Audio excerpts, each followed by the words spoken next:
ลังจากกลับจากเวกัสมาได้1 อาทิตย์นะคะ เราก็มาตัดคลิปเต็มกันนะคะ บอกลาโรงแรมมิลาชกันไปแล้วนะคะ เรามาชมภาพบรรยากาศโดยรวมของลาสเวกัสกันค่ะ ถึงแม้ว่าอากาศจะร้อนมากนะคะ ก็ถือว่าเมืองนี้เป็นเมืองที่คึกคักนะคะ ใครที่ชอบไนท์ไลฟ์ที่นี่ครบครันเลยค่ะ ทั้งคาราโอเกะ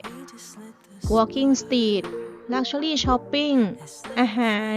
บุฟเฟ่อาหารมีทุกแบบเลยค่ะอิตาเลียนซีฟู้ดอาหารเอเชียอาหารไทยจีนเกาหลีญี่ปุ่นคือ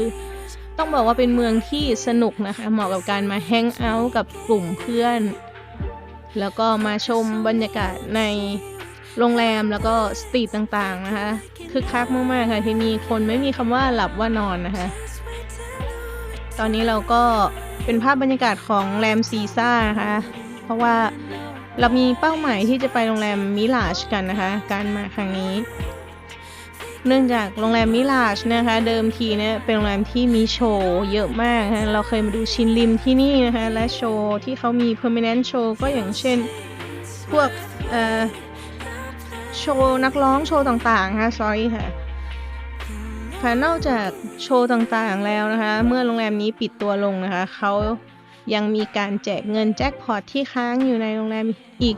1.6 ล้านนะคะเรามาถึงเกือบวันสุดท้ายเกือบวันรองสุดท้ายแล้วทำให้เขาเรียกว่าไงมีการจองตู้กันนะคะมีการจองโต๊ะกันไม่มีที่ว่างนะคะคนแน่นกันสุดๆค่ะใครที่จะมาเล่นนี่ลืมไปเลยนะคะคนแน่นมากค่ะไม่มีพื้นที่ให้เล่นนะคะตู้ทุกตู้มีการจองหมดแล้วโต๊ะทุกโต๊ะก็มีคนนั่งเต็มหมดแล้วนะคะตั้งแต่มีข่าวออกไปคนก็หลั่งไหลกันมานะคะแต่ไม่เป็นไรค่ะการที่เรามานะคะก็ถือว่าได้มาชมมันก็น่าใจหายเหมือนกันนะคะที่ไอคอนิกโฮเทลแห่งนี้จะปิดตัวลงไปนะคะโรงแรมนี้มีมานานมากเลยนะคะอาร์คิเทคของโรงแรมนี้ก็คือโจเอลเบิร์กแมนนะคะ The Mirage เนี่ยเปิดมาตั้งแต่ November 22 ปี 1989 นะคะเกือบ34-35 ปีนะคะและปิดตัวลงในวันที่ 17 ตุลาคม 2024 นะคะ Permanent Close เลยนะคะแล้วก็จะมีการ Take Over ด้วยโรงแรม Hard Rock หรือ Hard Rock International Hotel นะคะซึ่ง Mirage เนี่ยเจ้าของเดิมก็คือคุณวิชีนะคะเป็นวิชี Property นะคะมีพื้นที่ 65 เอเคอร์นะคะแล้วก็ขนาดก็ประมาณ 9,548 สแควร์ฟีตนะคะมีห้องทั้งหมด 3,044 ห้องนะคะเชื่อว่าหลายๆคนก็ต้องนึกถึงโรงแรมนี้เหมือนกันนะคะเพราะว่าเป็นโรงแรมเก่าแก่โบราณตั้งอยู่มานานโอเคบอกลามิลาชตอนนี้เราจะไปกันที่เวเนเชียนนะคะโรงแรมเวเนเชียนที่พักจะอยู่ราวๆคืนละประมาณ$224นะคะสตาร์ทกับ Venetian เว็บไซต์นะคะ Thing to do หรือมีอะไรทำบ้างใน Venetian ก็คือว่ากอนโดล่าเลยนะคะที่เรานึกถึงอย่างแรกๆเลยแต่สิ่งที่อยู่ด้านหน้าสุดของ Venetian ที่เราเคยเข้าชม2 ครั้งแล้วก็เป็นที่ฮิตฮอตสุดๆก็คือหุ่นขี้ผึ้งของมาดามทุสโตนะคะใครอยากเห็นหุ่นขี้ผึ้งมาริลีนมอนโรแล้วก็หุ่นขี้ผึ้งเอลวิสหุ่นขี้ผึ้งบุคคลสำคัญต่างๆนะคะมาเข้าชมกันได้ที่มาดามทุสโตไม่แน่ใจว่าบัตรเข้าตอนนี้เท่าไหร่นะคะสมัยที่แอนนินมาเมื่อหลายปีก่อนบัตรเข้าก็อยู่ที่ราวๆ$100นะคะและนอกจากนั้นเวเนเชียนก็ยังมีรีสอร์ทนะคะหรือใครที่อยากจัดเบิร์ธเดย์ปาร์ตี้นะคะก็สามารถจองห้องกับโรงแรมนี้จัดได้มีพูลปาร์ตี้นะคะมีสปา Luxury Shopping Night Life ก็คือว่าใครที่หิวนะคะเวเนเชียนจะมีร้านอาหารที่เปิดดึกมากนะคะเมื่อเข้ามาถึงโซนนี้ก็จะเป็นท้องฟ้าจำลองนะคะข้างในก็จะเป็นช็อปต่างๆให้ได้เดินช้อปปิ้งกันนั่นเองแล้วอันนึงก็ไปเจอของน่ารักมันคืออะไรหนอสบู่นั่นเองนะโอ้โห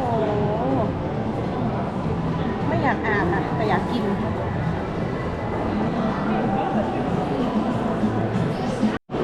ที่ชอบอีกแล้วรถของเล่นคันมาเต้งเลยเป็นรถบังคับนะ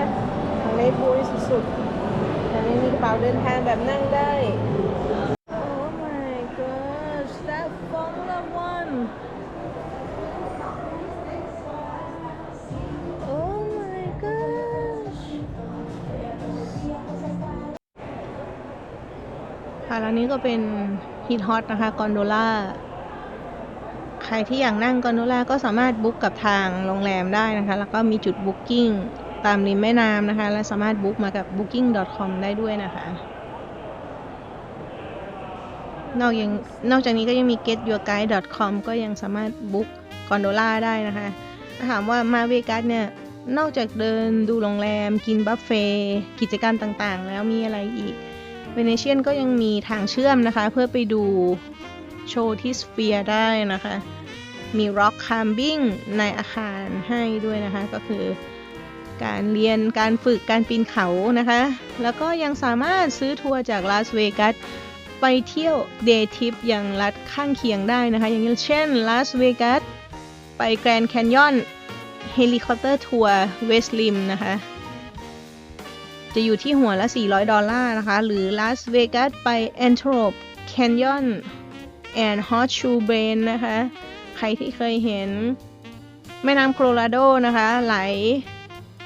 ยูเทิร์นนะคะตัดผ่านเดสเซอร์ตนะคะเป็นรูปเกือกม้านั่นแหละค่ะฮอตชูเบรนนะคะหัวละ249นะคะและยังมีลาสเวกัสไปเดดวัลเลย์แอนด์โกสต์ทาวน์โซนแคลิฟอร์เนียนะคะหัวละ179ลาสเวกัสไปแกรนด์แคนยอนเวสต์ริมเดย์ทริปแบบว่าคาทัวร์นะคะหัวละ$99และยังมีลาสเวกัสไปยูทาห์ได้ด้วยนะคะไปบายเชคแคนยอนเนชั่นแนลพาร์คอยู่ที่หัวละ$139หรือคุณจะซื้อทัวร์จากลาสเวกัสไปฮอลลีวูดลอสแองเจลิสก็ได้เหมือนกันนะคะเดย์ทริปอยู่ที่หัวละ$279นะคะสามารถจองผ่าน booking.com หรือ getyourguide.com ได้นะคะมีทัวร์ขายในทุกโรงแรมเลยนะคะแอดมินไม่ได้โฆษณาขายให้ตัวเองนะคะเราไม่ได้เป็นบริษัททัวร์นะคะแต่ถ้าใครอยากให้แอดมินพาเที่ยวก็อินบ็อกซ์มาได้นะคะในโซนนี้ก็จะเป็นโซนของชั้นล่างสุดในโรงแรมเวเนเชียนนะคะก็จะมีอาร์ตทอยโชว์อยู่นะคะแล้วข้างๆก็จะมีลิลลี่คาเฟ่นะคะต้องบอกว่าไอศครีมเจลาโต้ของร้านนี้อร่อยมากๆเลยค่ะ3 สกู๊ป$9นะคะกาแฟส่วนใหญ่ในเวกัสถือว่าแพงกว่าแคลิฟอร์เนียค่ะแคลิฟอร์เนียอย่างเช่น Starbucks หรือ Peet's Coffee กาแฟจะอยู่ที่ราวๆไซส์ใหญ่นะคะแก้วใหญ่อยู่ที่$7.5ส่วนลาสเวกัสจะอยู่ที่ประมาณ$9นะคะส่วนค่าที่จอดรถโรงแรมปารีสอยู่ที่วันละ$20นะคะถ้าใครอยากจอดในราคาที่ถูกกว่านี้ก็ไปจอดได้ที่โรงแรมฟลามิงโกเหมือนกันนะคะซึ่งเป็นโรงแรมที่อยู่ตรงข้ามสะพานลอยเลยสะดวกสบายนะคะสามารถเดินข้ามไปยังฝั่งซีซ่าได้ง่ายด้วยและนี่ก็เป็นบรรยากาศยามค่ำคืนของโรงแรมซีซ่านะคะซึ่งเราก็เดินกลับไปที่มิลาจอีกแล้วไปดูว่ามีโต๊ะมีตู้อะไรว่างบ้างไหมปรากฏว่าก็ไม่ว่างเหมือนกันนะคะต้องเสียดายมากๆเลยค่ะเพราะว่าเขาแจกกันยันวันสุดท้ายค่ะวันสุดท้ายก้อนสุดท้ายที่เหลือ200,000เขาแจกหมดเลยบรรยากาศภายในตอนนี้ร้านค้าต่างๆได้ปิดบริการและปิดกิจการลงกันหมดแล้วนะคะในส่วนของโฮเทลก็ปิดบริการเช่นกันนะคะจะมีแค่ในส่วนของคาสิโนที่เป็นเล่นโต๊ะกับแมชชีนเท่านั้นที่ยัง available อยู่ค่ะ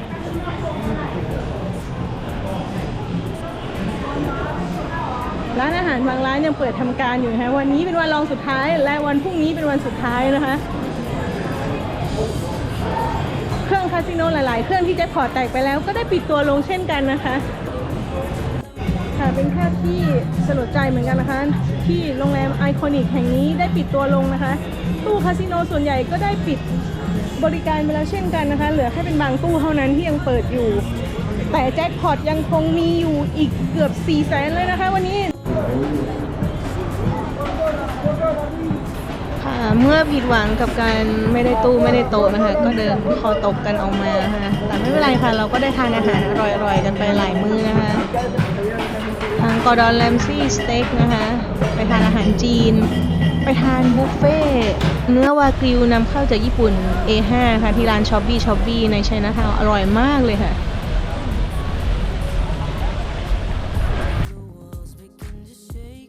คึกคักกันสุดๆค่ะ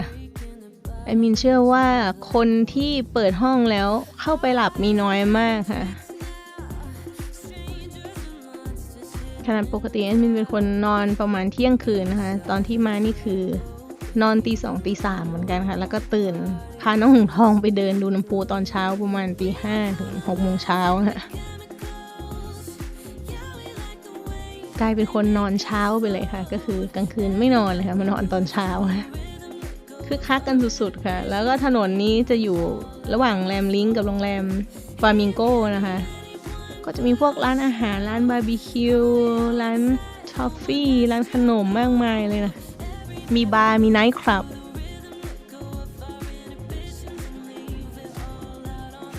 ใครที่อยู่ฟลามิงโกโฮเทลก็ออกด้านข้างมาก็เจอ Walking Street อันนี้เลย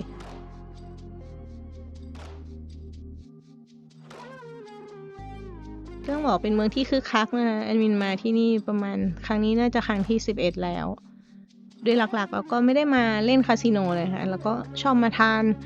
บัฟเฟ่นะคะแต่ตอนนี้ไม่มีแล้วค่ะต้องจ่ายเป็น1โรงแรม1บัฟเฟ่ไปเลยเมื่อก่อนจะมีโปรนะคะ